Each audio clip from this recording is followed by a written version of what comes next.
Çox sürücü bu suala səhv cavab verdi və ya ümumiyyətlə cavab verə bilmədi. Sürücülərə belə bir sual vermişdim ki, sınaq avtomobilin sürücüsü bu şəraitdə belə manevr edə bilərmi? Düzgün cavab verən savadlı sürücüləri təbrik edirəm. Bəli, edə bilər. Gəlin, hər zamanki kimi şəkili detallı incələyək. Şəkildə nə görürük? 3.20 nişanı, ötmək qadağandır. Növbəti nişan nədir? 1.11.1 nişanı.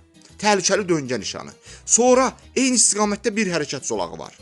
Gördüyümüzü artıq detallı incələmək vaxtıdır. Maddə 1-in 15-ci bəndinə və maddə 1-in 39-cu bəndinə, yəni hərəkət zolağı və ötmə manevrlarına verilən anlayışdan aydın olur ki, sarı avtomobilin sürücüsünün etdiyi bu manevr ötmə manevri deyil. Belə ki, ötmə manevri edən sürücü hökmən hərəkət etdiyi zolağı tərk etməlidir. Hərəkət etdiyi zolağı dəyişməlidir. Lakin gördüyümüz şəkildə eyni istiqamətdə bir hərəkət zolağı var və hərəkət zolağının enindən asılı olmayaraq bu bir zolaq sayılır. Sarı avtomobilin sürücüsü zolağı dəyişmədiyi üçün, tərk etmədiyi üçün bu manevr ötmə manevri sayıla bilməz. Lakin realda kamera bunu ötmə manevri kimi çəkir. Ona görə realda belə manevr etməyə heç bir şəkildə tövsiyə edilmir. Sağ olun, sizinlə mən Rıza Məmmədov idi.